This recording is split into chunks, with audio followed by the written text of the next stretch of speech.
You're not priced out of the real estate market. You can adjust the 5 affordability factors. Moving forward with the Dekker team. Moving forward together with the Dekker team. We are delighted that for over 35 years, we've been able to come alongside you, not only selling, buying, and investing in real estate over 3,117 times, coming alongside you to build your finances, build your faith, build your fun, build your fitness, and even strengthen, heal, and flourish inside relationship.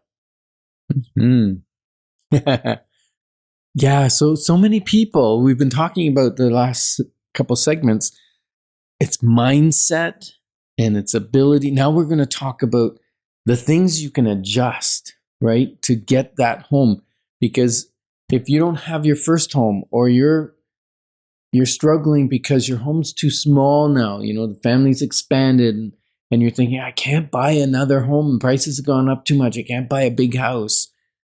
Maybe you can, maybe you can't, but there's 5 levers that affect, or factors that affect, affordability.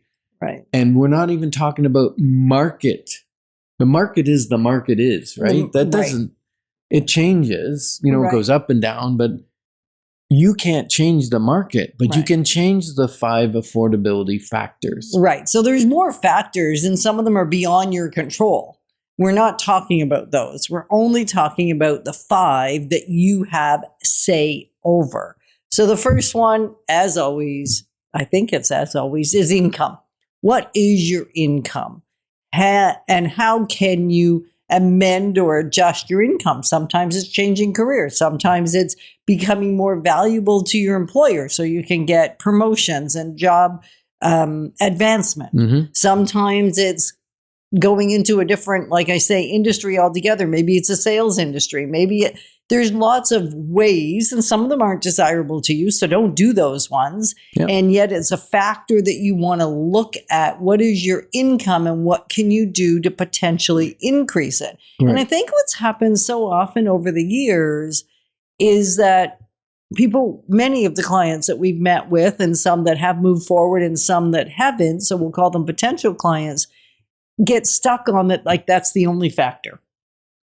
Yeah. And it's not the And I'd only like factor. to expand that factor a little bit, because, what's the mortgage company looking for? They're looking for stability. Right.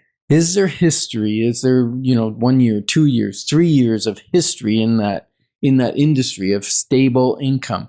Is it provable? Do you have your T1 generals, your T4 slips, your letter of employment, that kind of stuff? Is it sufficient to buy what you want to buy? Right. And where this sometimes gets thrown out is people say, I don't make enough money. But then it's the consumer debt that's stopping them. It's not the amount of income, it's more their other debt, right? And that's the third one. Well, it's the second one. Sorry, the second factor. Second one is debt. Do I have car loans? We've seen couples where it's the 700 or the 800 or the 2-car payments that prevent them from buying a home. It's not their income that's stopping them. It's the other debt. And we know that Canadians, 56% of them have debt outside of their mortgage. Mm-hmm. And I'm going to propose to you it's significantly higher than that. For those that already own a home. Right. That have rolled in their consumer debt into a line of credit that's attached to their mortgage. Yes. Right, because it doesn't sound like consumer debt because it's been consolidated, and we were kings of it. We did it at least 3 times before we figured out what was causing the problem. Mm-hmm. It wasn't that our house wasn't affordable, it was our lifestyle wasn't affordable. Yeah, our future house. Because this is really for people that own a home. And we've had the cases where, we bought the home with them, 15, 20 years ago. They paid $200,000 for it. They want to upgrade their home because now they've got multiple children, or parents are coming back to live with them. They want a bigger house, or whatever the factor is. And we go in and we go, well, why is your mortgage $500 when or you started $800 with $180? Right. And they go, well, we did this, we did this, we did that. And really it's their lifestyle they were living above their means and they were having the house pay for the extra lifestyle. Right. And we're not sitting in judgment because we've done it. We've done it. But a lot of times we don't do it now. Now, if we're going to put debt into our house, it's going to be for a real estate investment, something that goes up in value rather than something that goes down in value. Yeah, it's like good debt or bad debt conversation. And yet debt is the second factor. And I would even say most of the time when we sit down with people, most of the time, it is a bigger factor than income. It wipes out their options. Fast. Yeah, and down payment is another factor. It affects the amount of insurance you're going to pay. It affects the rate that you may get, the interest rate, or the options of the lenders that are willing to loan to you. And down payment is one of those things, again, where you just got to buckle down, stop spending. Yetta and I went around the house in January and we're going, oh, we have so much of this and so much of that. And we're really doing like spring cleaning. And Yetta turned to me and goes, we don't need to buy a single thing. And I don't remember how long you said. How long did you say? I think I said at least 10 years. You don't have to buy anything ever again except food that's consumable. Beyond that, I don't want to hear about boots. I don't want to hear about winter coats. I don't want to hear about pajamas. I don't want to even hear about socks and underwear. I don't want to hear about it probably for a decade. Enough. Right. Now, that may be an exaggeration. Don't know. And yet it made me crazy because of how much time I was investing in cleaning out. That's good. That's good reason to stay our size, right? Because if we can't buy new clothes when we change sizes, that's a great incentive. Okay. But that wasn't where my brain went. It's where mine went. The next one, which I think is number 4 in the list, and maybe it should be up a little higher, is expectations. Our expectations of what we should be able to buy now, or what we see based on, what we desire based on comparison.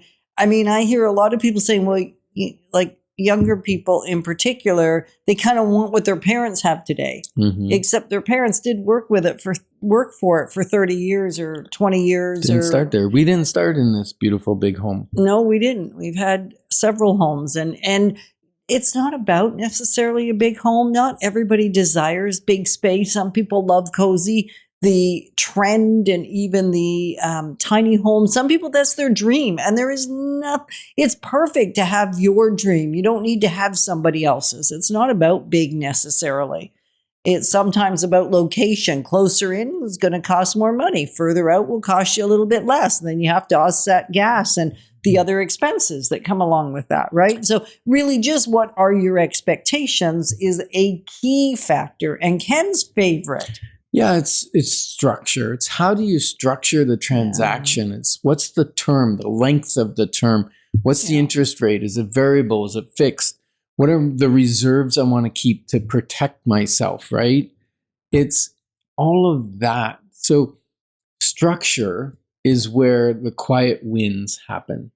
When you can restructure to get your payment to where it needs to be so that you can afford. Now we've got a nice quiet win, right?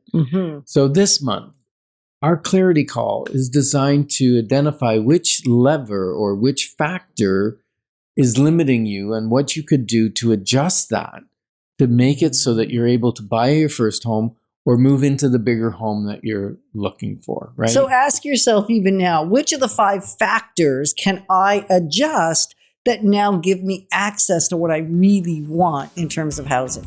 And we're glad that you joined us on Life's Inside Track, because when we move forward together, we've got this. Moving forward with the Dekker team. Moving forward together with the Dekker team.